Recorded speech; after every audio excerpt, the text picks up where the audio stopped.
Hello, everyone. Chris Guthrie here, host of SellerCast. In today's episode, I speak with Isaac, who at one time was selling $300,000 per month on Amazon and got it all shut down. It's a crazy story, and we get into it, and we talk all about what you can do to protect yourself and how you should make sure you follow the rules of selling on Amazon.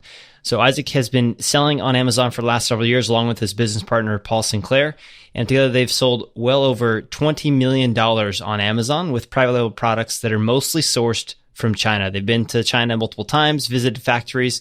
And in this episode, it's going to be a little bit longer, but overall, I think that you're going to like it. You know, Isaac has a lot of experience, and I know that you're going to pick up several tips that you can apply in your business as you go through this episode. So let's start the show. Hello, everyone. Chris Guthrie here, host of SellerCast. And today I have a good friend of mine, Isaac, on the podcast as well. Isaac, welcome. Yeah. Hey, Chris, how's it going?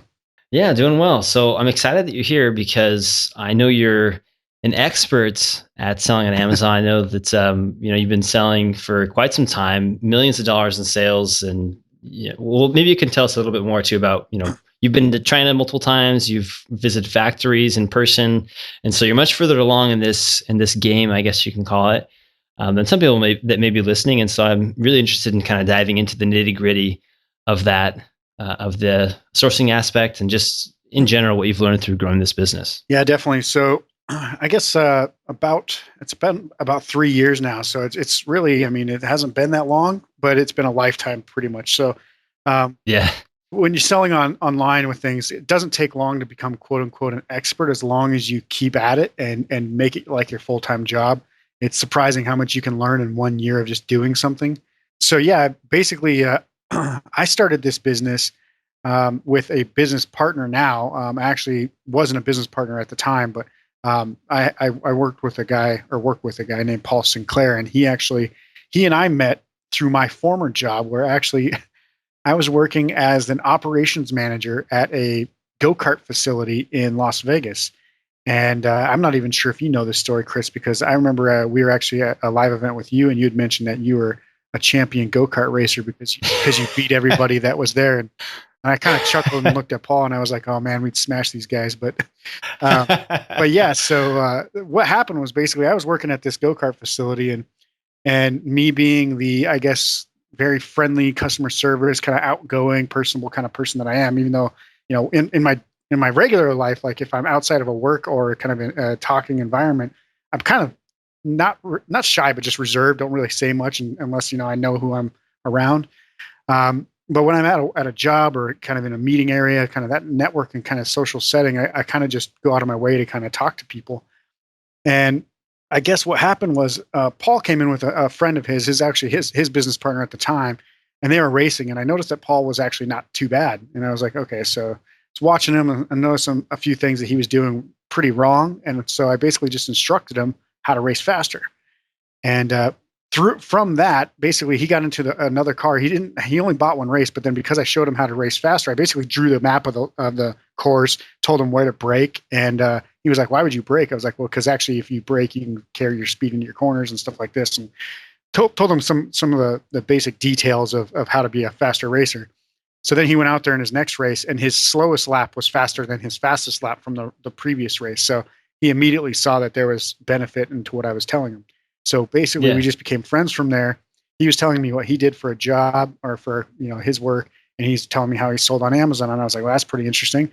And 2-3 months later, from first meeting each other, we kind of became friends, kind of hung out, had some drinks together, got to talking more. And he was like, well, why don't you come work for me? You're too good for this place. And I was like, well, that's probably true, but I don't really know too much about what you do, to be honest with you. I mean, for all I know, you could be selling illegal firearms or something online. So we had an actual conversation about it, learned about his business. And then he was like, yeah, you'll come be my manager of my business. And I was like, well, that's kind of funny because I don't know your business that well, but okay. So literally like the next week, I'd said yes, because I was like, you know what? I can't stay in this job forever. It's not going to pay the bills. It's not going to take me where I want to go in life. It paid the bills, but just barely kind of thing. So I said yes and started working with him. And that year, and the funny thing is, literally the week after I said yes to start working with him, our main selling account, which was doing over $300,000 a month, got shut down. So I was like, oh man, I just quit I'm my laughing now, job. but Yeah, I just quit my job and I'm probably not going to have a job here. So I'm like, wow, I just screwed myself really bad. yeah, Um, but it took us a while. Probably took us about 6 months to really recover. And then by the holiday season of that year, we had actually done $500,000 in a single month, which was our all-time record, which is a great month. I think it was like $506,000 in December of that year. that's awesome. That's cool. I didn't know about the aspect of that Yeah. story. And actually, I have to step back to the go kart story. I guess what I'll clarify for people is that I know I can beat other people that don't normally race go karts, but if you're an expert, I probably can't beat you. Yeah. That said, I would like to have some of your tips so I could further advance my beating of new racers. Yeah. I'm an expert go-kart racer too, just in case you want to know that. That's awesome. So I'd love to just kind of dive into that aspect of the Amazon account shutdown. I don't know how much in detail you want to get into it, but maybe that's really helpful for people that, especially people that aren't up to that stage yet where they're doing, multiple six figures a month. Having that happen is, a tragedy. So finding out how to avoid that and some of the things that have come along in that from that experience would be a good maybe starting point we can kind of dive into. Yeah, sure. I mean, basically, it was my first initiation into Amazon. Was, hey, you know what? All that money that I was just making, now it's gone. So now we have to figure out how to remake it. And so, your heart sinks into your chest a little bit, and you're like, oh my god, this is the worst possible thing that could have happened. Basically, what had happened was that um, Amazon had said at that time that the account was, I guess, flagged for manipulating reviews. And it was kind of a tactic back in the early days of when people were really getting a lot of reviews quickly to incentivize for free reviews. So you'd put like emails out, or you'd send little inserts into packaging saying, get a bottle for free for a review kind of thing. Well, it's not against Amazon's terms of service to give out free product for reviews. You just have to say that there has to be honest feedback. And I guess at some point there might have been some flyers or emails or something out there that Amazon caught the account for saying, give us a 5-star review for a free product. So Yeah. that's essentially what got that account shut down. And I will tell you that you do not want to do that. It did get, some reviews pretty quickly, but at the same time, it wasn't really those things that got the reviews. It was the quality of the product and just selling a lot of them. I Yeah. mean, that's more than anything. You can get as many quality reviews as you want just by having the right products. So in the end, it was kind of a fool thing to do. But when you start doing a business, you kind of take as many risks as you can until you get to the point where you're making a lot of money, and then you start to lower and minimize the risks. So that's kind of how that happened. The worst part was obviously we had 90,000 units in inventory at Amazon. If you guys Oh know man, anything about what happens when you have to remove inventory from Amazon, because obviously they're not going to keep it there. They're going to destroy it or they're going to send it back to you. It's 50 cents per unit to send it back to you. So we had to spend $45,000 just to get our inventory sent back to us. Then we took the inventory. We did open up a new account under a business LLC, kind of through like a private business LLC that didn't really have names or any kind of like, membership, or I guess I called like member owned names on there, anything like that, which you can do. I mean, anybody can do it. There's a service called Wyoming Agents or Wyoming Company, and you can set up a private confidential. Even in Nevada, you can do it. So there's ways to make it to set up an Amazon account under a business LLC. So we had to do that. And then the problem was we could only send back 5,000 units at a time, because that's what your new inventory stock is 5,000 units. So we tried to figure out what our best selling ones were that we were selling at the time, send our best products in there, and send 1,000 in at a time.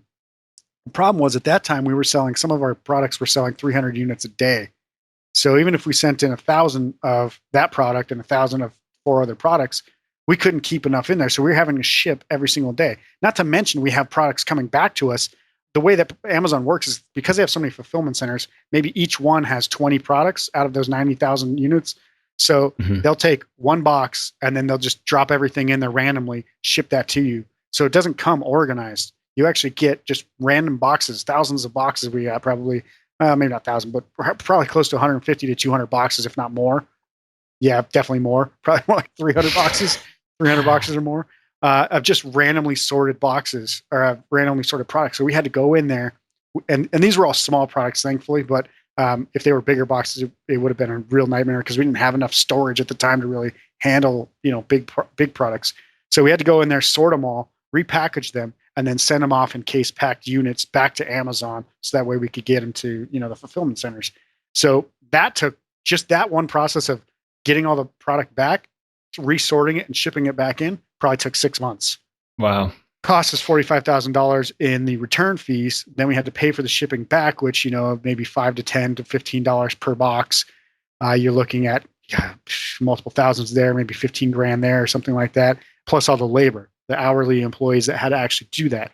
So just to recover from that one thing, minus all the sales that we lost because it took a while to reestablish our sales because we couldn't even get that many products in the stock. It probably cost close to $2 million in the 6 months, if not more, to get back on our track. Back on track. So 6 months and $2 million later, $2 million lost later, we are finally back in the game. But it was an absolute nightmare. Wow. Yeah, that's like a trial by fire. Your first 9 days in, week in the job basically, and you've got this happening. I mean, obviously I'm always spending a lot of time talking to people, sellers, and especially too when people contacting me with relation to SalesBacker. They're always asking different questions with relation to the TOS. And there's really a reason why you should follow that. And, it sucks that one thing of saying, hey, leave us a 5-star review is what led to all of that. But fortunately you're able to recover though and get back to it. So, and get that going again. So now what are you guys doing these days? Right. So that was kind of in the past when you first started going. What are you focused on now? And maybe some of the other challenges that have come along. Frankly, because you've been selling for so long, we could probably just talk about different mistakes that have been made. Yeah. And then that is already stuff that people could learn from, but let's just kind of see where it goes. Yeah. So it becomes a problem when you get to, that big of so when you scale too fast or you start becoming too big too fast, we started building, our team up really fast. The problem is that we weren't building our product line as fast as our team. So really we weren't diversifying our sales. And that would be one of the biggest traps I can tell you about, growing on an online store, is that if you only have one or two products, eventually they're going to stop selling. And when they do, you're going to really miss out on other opportunities and you'll probably feel like you failed. So we've had some massive failures and some massive successes. So we had to go back to the drawing board because, in the last 2 years, because of the competition through Amazon and just because of the I wouldn't call it arrogance, but at the same time, the confidence that we knew that we could sell basically any product that we wanted if we put our minds to it. It kind of put us in a little bit of a stalemate because then we were like, okay, well, what about this product? What about this product? And we had so many opportunities that we didn't pick enough. We literally only picked, one or two every 6 months at some points. And the ones that we picked didn't work out as well as we wanted. So I would say, keep your same bootstrap mentality. Don't try to grow too fast. Even if your sales are massive, you don't necessarily have to build your team out, because building your team doesn't mean that your sales will increase.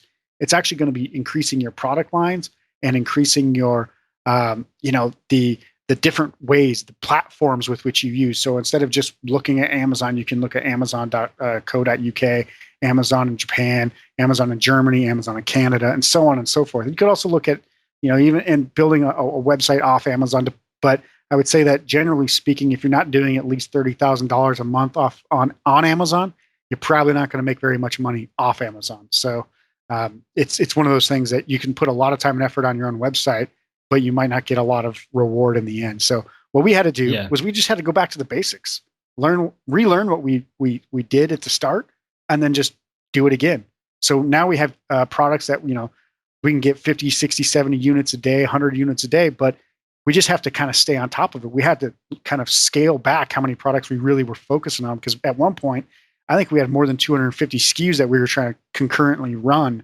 And, out of the 250, 200 weren't very good. So you're putting a bunch of time and effort into these 200 products that they don't get any sales. So there is something to be said about how fast and how much you want to scale. You can diversify all you want, but at some point you need to stop growing even with your product line. Maybe if you have, say, Chris, you're a seller on Amazon, you might get to 20 products and be like, okay, this is the perfect amount. I can make $5 million a year with these 20 products. That's great. Now use them on other platforms. Use them, build a team to help you expand by increasing the amount of ways you can sell those 20 products, not necessarily just increase your amount of products. So it's all about diversifying right there. And that's what we've found out, again, the hard way. That's interesting. And I think there's a lot of different ways we can kind of take this from some of what you said there. So I want to actually go back to that. You mentioned that you talked about going back to the basics after the Amazon account shut down. What are the basics would you say that people really need to nail down?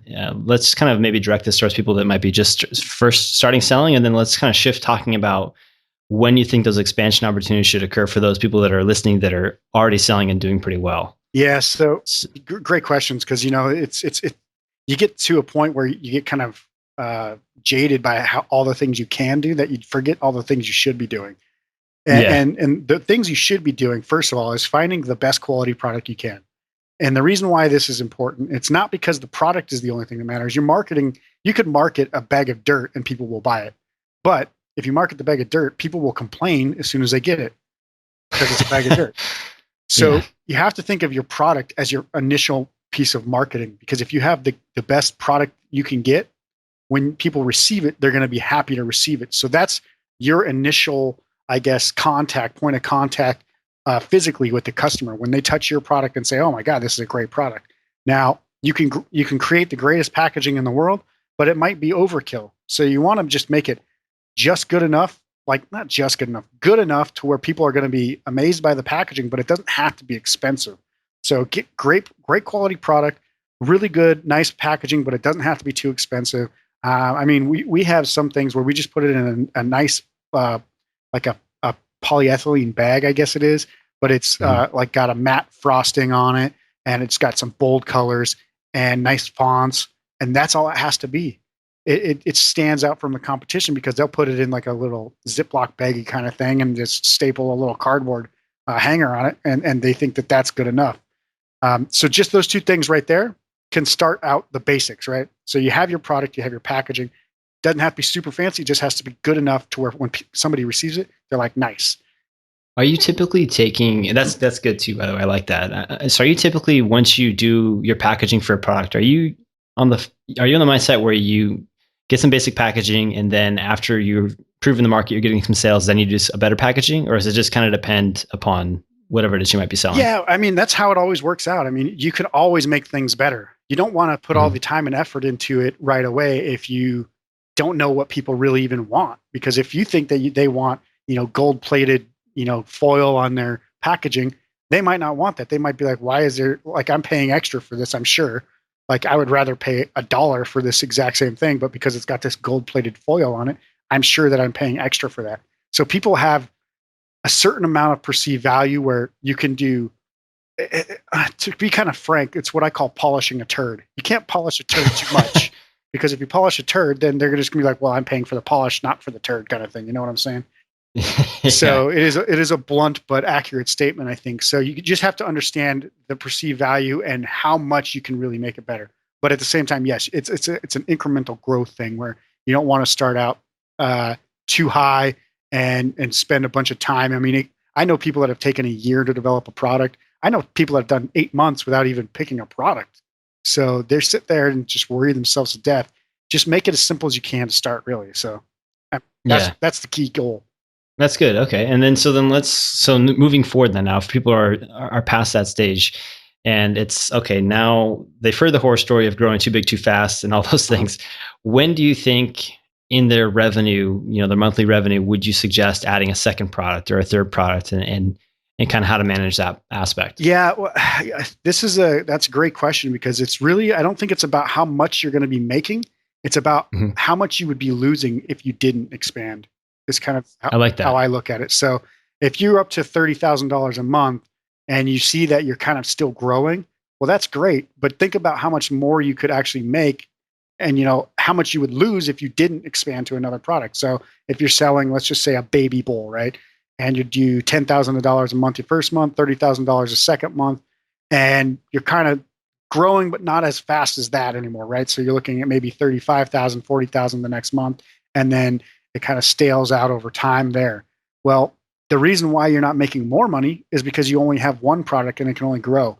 And the worst part is once you get it to be like the right product where you have the best conversion rate you possibly can, the best listing optimization, the best product, the best packaging, there's a ceiling. Like Amazon doesn't just magically induce 10 more million customers every day looking for that one specific problem or product. Mm-hmm. I mean, there's a ceiling as far as how much you can just all of a sudden sell, I guess, and how much you can exponentially grow. So that's the point when you start going, okay, even if it's at $5,000, if you just kind of stale that at $5,000, you need to expand your product line. Find another way. Even if you're only selling 3 to 5 units a day, if you've done everything you can, you're beating your head against the wall, you need to expand. I know it might be crazy to think that you've quote unquote failed because you're only getting $5,000 to $6,000 per month or whatever, but you haven't failed. You just haven't found the right set of things. So everybody always says, okay, well, my first product's going to be this awesome thing. Well, that's great. That's what you think when you first start, but really your first product is your worst product. And it's not because it's the worst idea. It's because you've executed it the worst. Your marketing is going to be the worst because it's the first time you've done it. Your images, your product descriptions, your bullet points, your titles, everything's going to be the worst because it's the first time you did it. You could then take that exact same product probably and find a way to re-release it and do better. I wouldn't necessarily recommend doing that. I'm just saying if you had a second chance, you would probably have done it better. So that's when I say, look to expand your product line because really you can now make it as good as you want. You can take a little bit more time. I wouldn't take too much time though, because you don't want to spend 3 months on developing a new product if you already know the processes. It should take you 45 days roughly to really, source your products, get the packaging right, get the designs laid out, and then order the product. Now, it might take another 20 days or whatever for it to get mass produced and then shipped, but that's okay. Just so long as you can get the product, process done in 30 to 45 days. Yeah, that's great. And, I'd like to talk a little bit too about sourcing, and I also kind of want to get some other topics as well. But when you're sourcing your products now, and I think that everyone kind of has a different way to do it, but I'm very curious to hear about what you're currently doing since you guys have been to China. You've got a team in place that you've been building in the Philippines, correct? So you have the help. Yep. Yeah, we have employees in the Philippines and China. Yes. A couple here and there in Europe as well. It's just mostly outsourced, but yeah, I obviously outsourced, but yeah.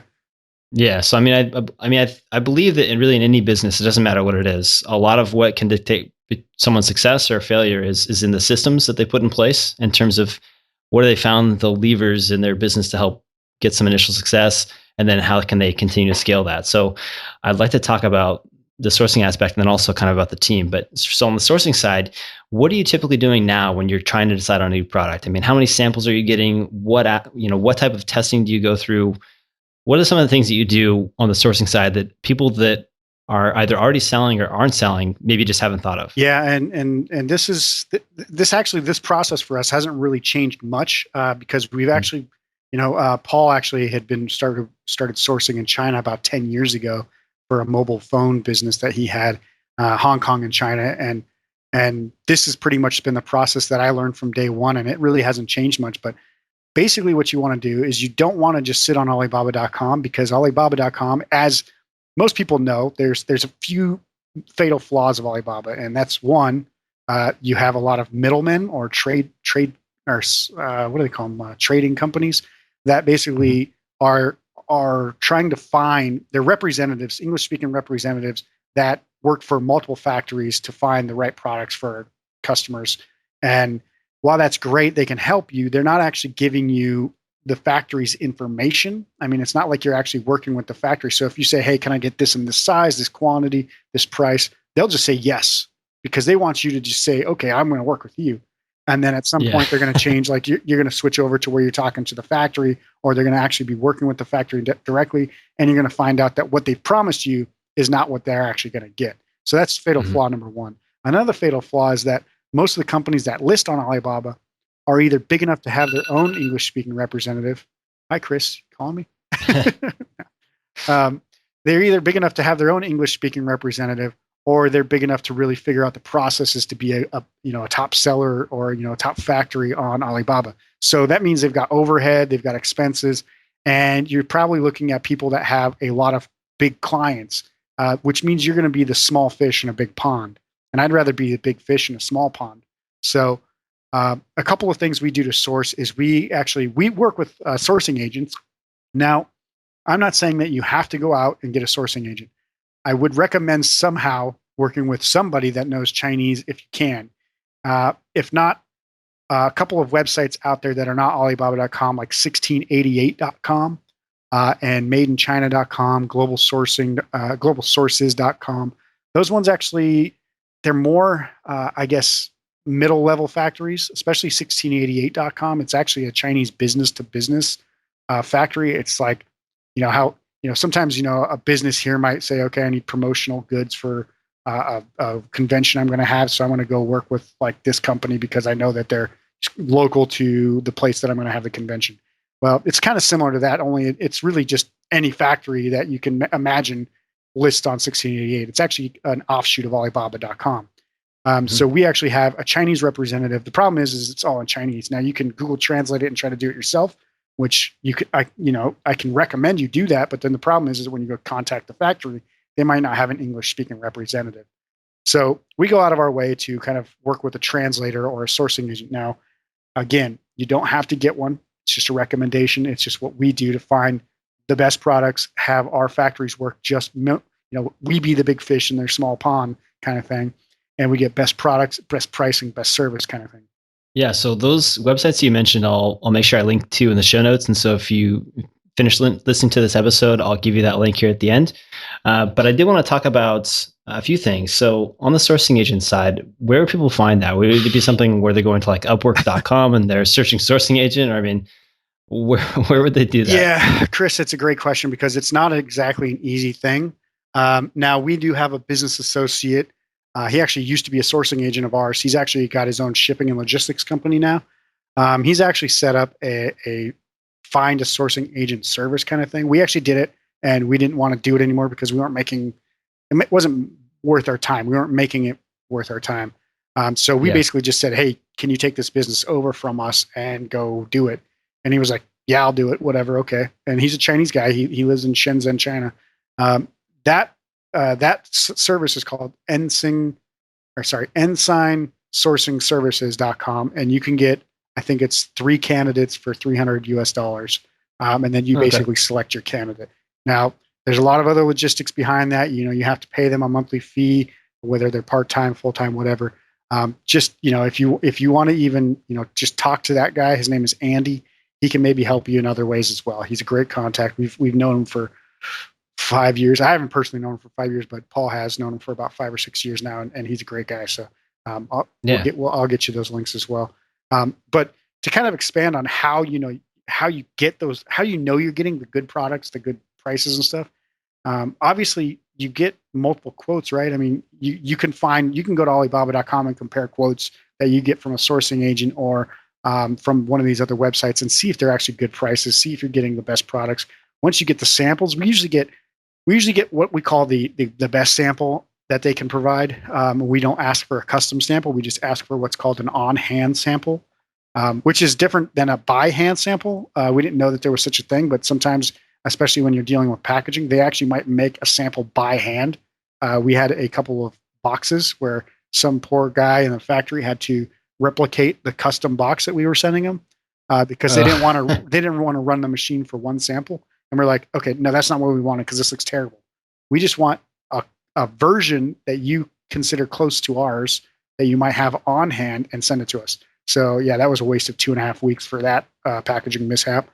And that's a good tip too, just the on-hand sample, that phrase. So that's good. And a lot of times the people that are quoting on Alibaba, they're quoting you for a custom sample. So if it says $70 for a sample, it's because they expect that you want your logo on it and that you are going to ship it, separately or whatever.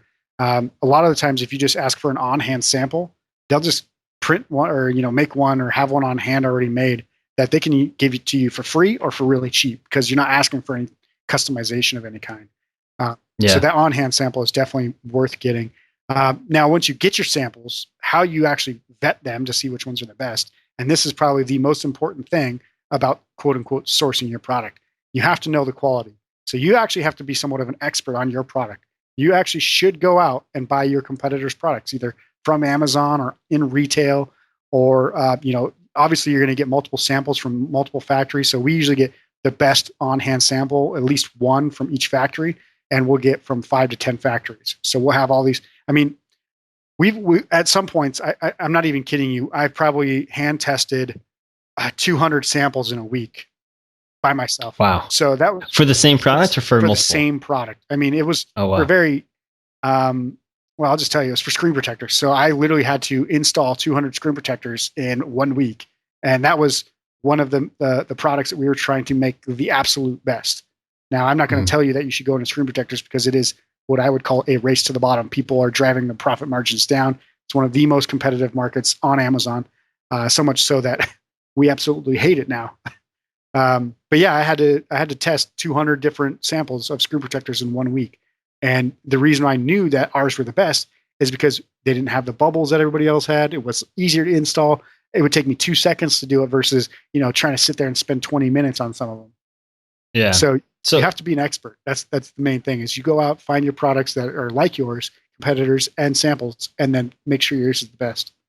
So let's step back just a second. Sure. So if people are listening, they're newer, and even people that maybe are further along, do you still think though that if they're just getting started, Alibaba, try it, get the first product going, learn the process, is still something that people could do? Absolutely, that works absolutely. Well? I wouldn't suggest changing that process. What I would just suggest is don't settle for the first person that contacts you back.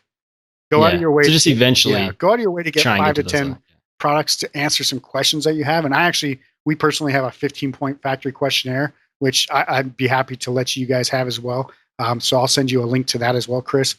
Cool. But it's 15 questions that we basically have every one of our factories that we interview or whatever vet answer. So that way we can put the answers in a spreadsheet and then just basically kind of compare it from there. So we definitely make sure that, we don't just settle for the first person that's coming back to us, because let's put it this way. If you happen to get the best product, the best price, the best service from the only factory that ever contacted you back, you would be the luckiest sourcer in the history of the world. That's a good point. It would be the sourcing lottery.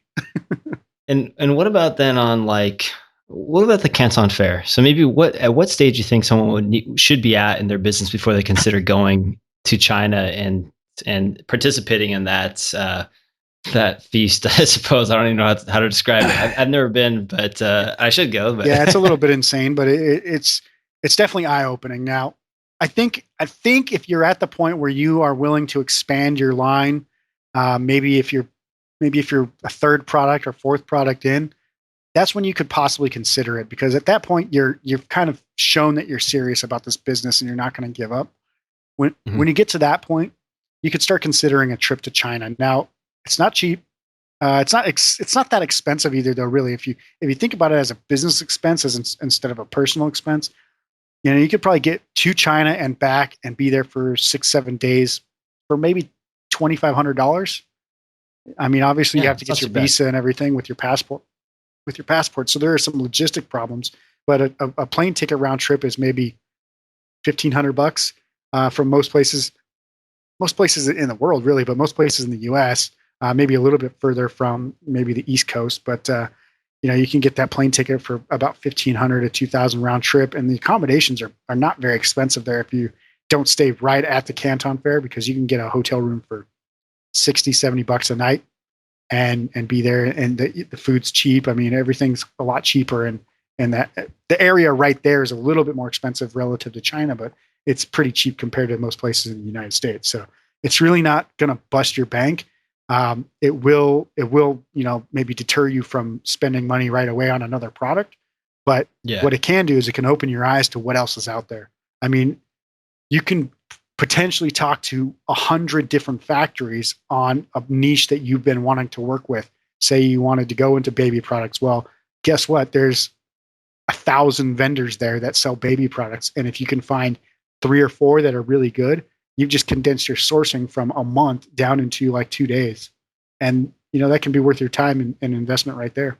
That's great. And I know we're going a bit longer than we typically go, but there's so much that we can really cover, and hopefully you still have a little more time here to talk. I've got nothing else to do, Chris. I've slotted the whole evening for just you. Awesome. Well, if we were nearby, I'd say let's go with some go-karting here at the end. But all right, so let's talk briefly about the team building, right? So again, this is higher level for people that are further along in their business for them to consider this. But you now have a team that you've built in the Philippines. Can you talk about some of that process to actually get that set up? Yeah. So really, the complicated process of setting up a team in the Philippines is not something I would recommend for anybody. To be honest with you, we actually had to set up a domestic corporation there. We purchased office space. We interviewed people. We got them signed up through the Philippines government and contract signed. That is a absolute nightmare. I would not recommend doing that. Mm-hmm. For everybody out there, you can outsource people on Upwork, especially in the Philippines. It's probably got one of the top English-speaking equivalencies of any country that's not in the United States, and it's got one of the lowest wage rates. And now I'm not saying you should pay for slave labor or anything like that, but I've been to the Philippines 5 or 6 times now. I'm telling you when I say this that if you paid somebody $1,000 a month, which equals $12,000 US a year, they would be living very well in the Philippines, and they would be extremely happy to even work for that much. So a salary of even $4 an hour is very well received in the Philippines.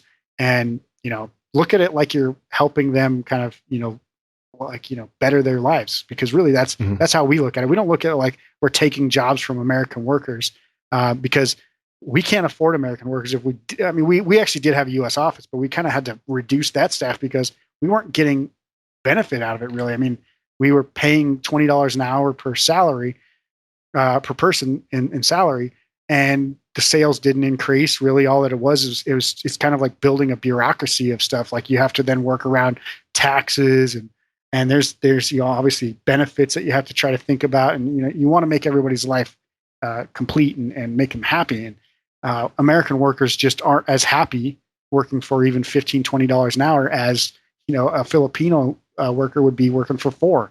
And it just works out that as a small business owner, you want to make the most of the capital that you have on hand. I suggest outsourcing to the Philippines.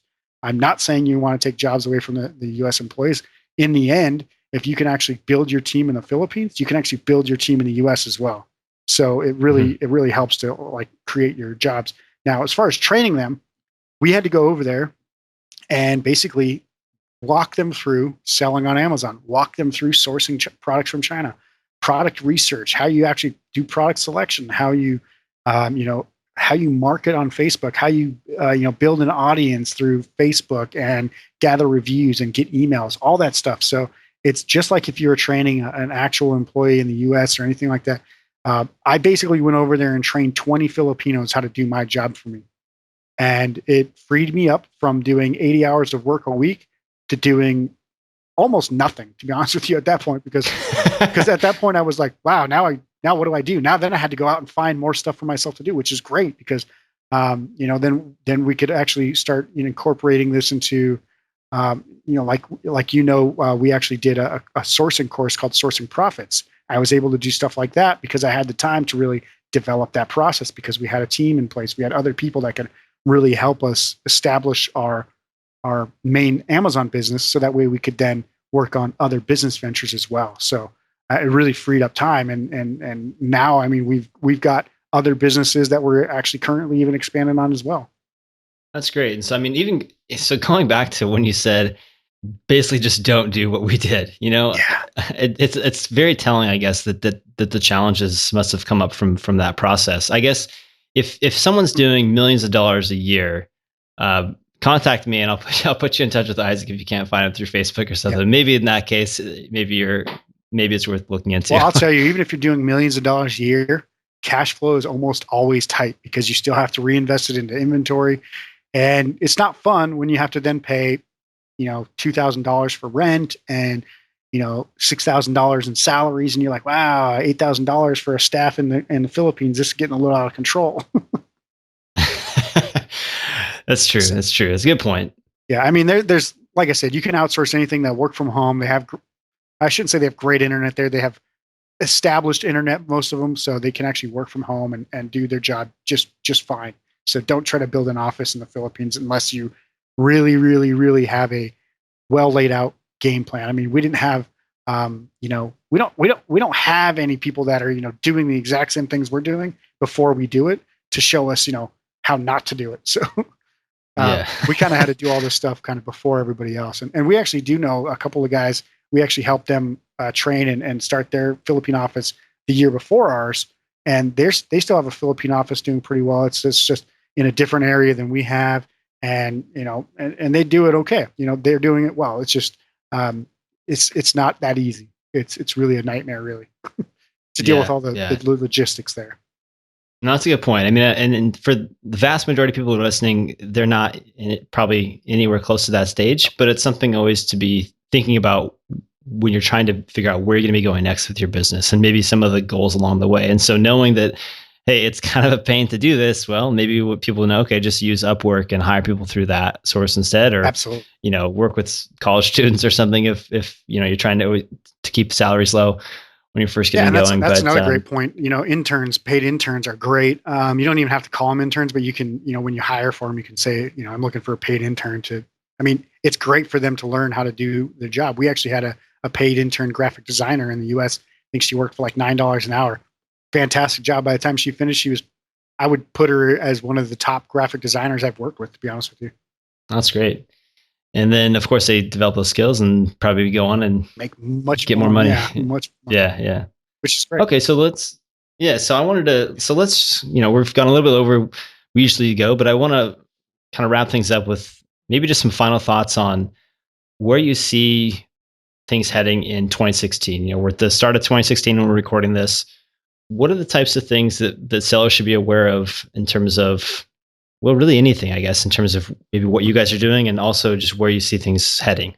Yeah, well, I'll give you maybe 3 quick tips of how you can kind of quote unquote survive in the Amazon jungle, right? The sales jungle. The one thing you obviously want to do is, no matter what your business is, you want to have your own audience, whether it be a big Facebook page where people, you have 50,000 likes on Facebook.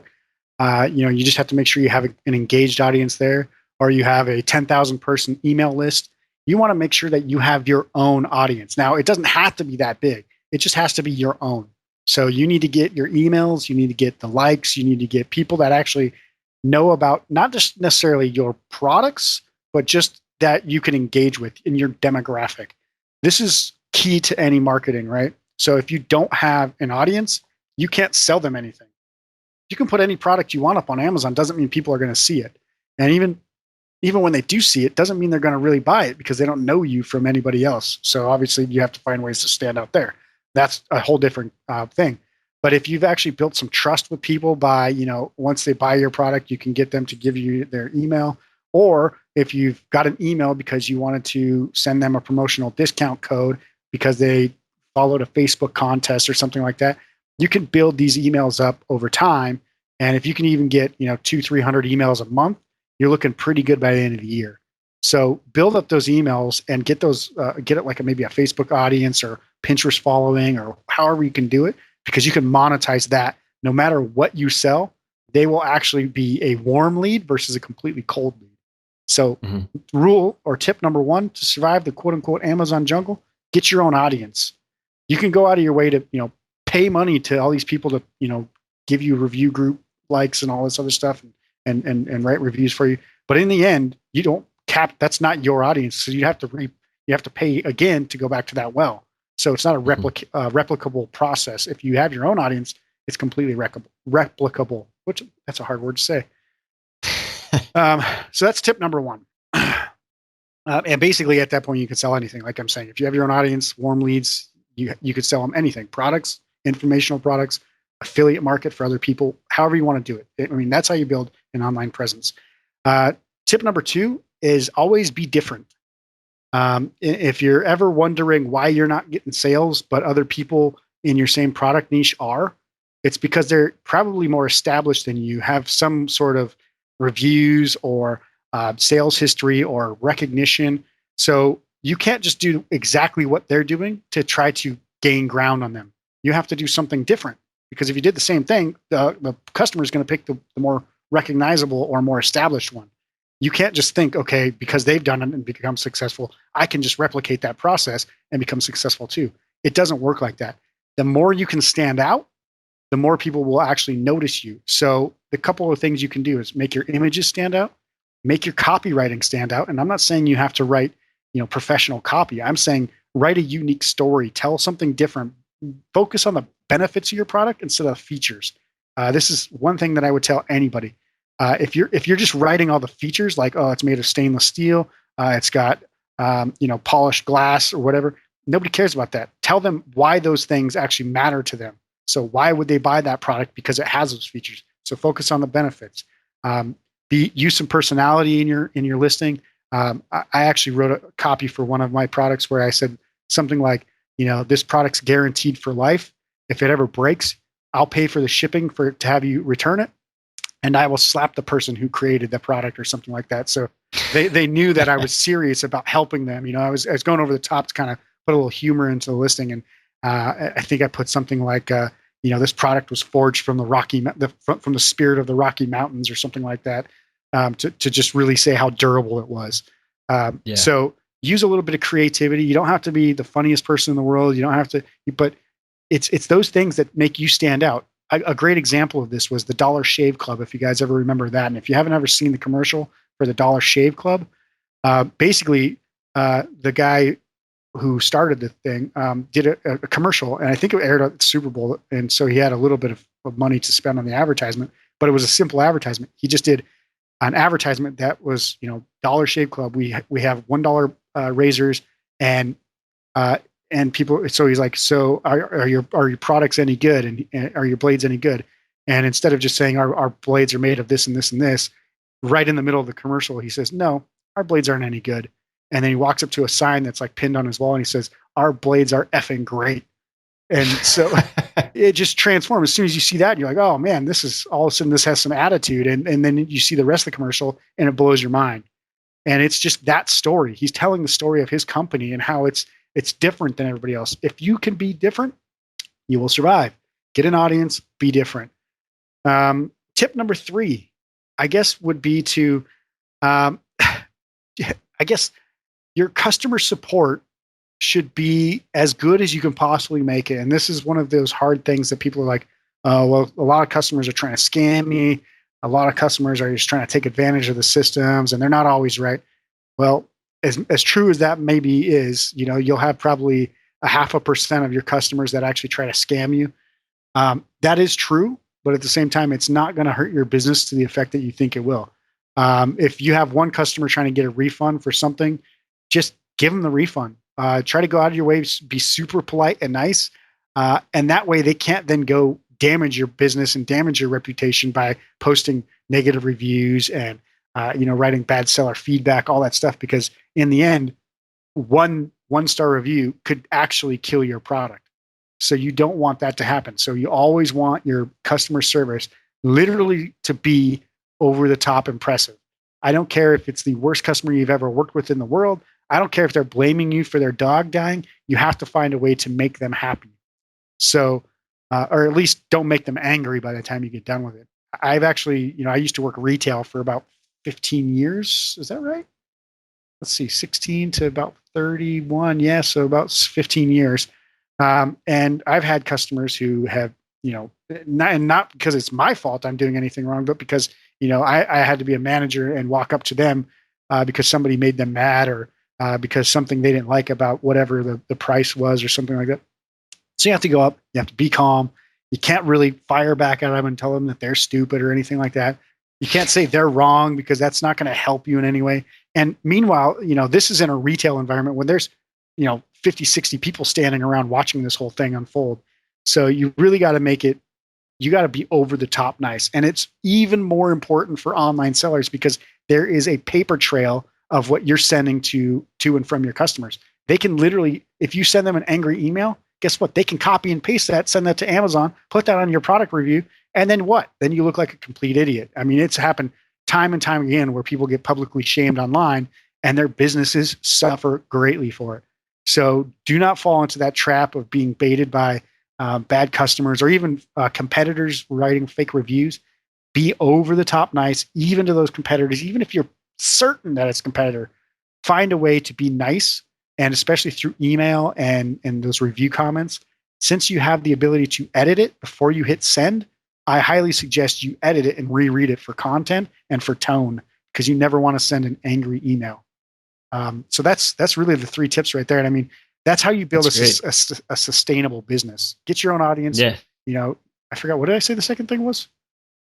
You said, get your own audience. And then you said, be different. Yep. And then, and then be nice to your customer customers, service basically. has to be excellent. And it's very true. I found it across every business that I've worked on as well, that it's just so much easier to be nice, because, no one wants to deal with an angry person. Yeah.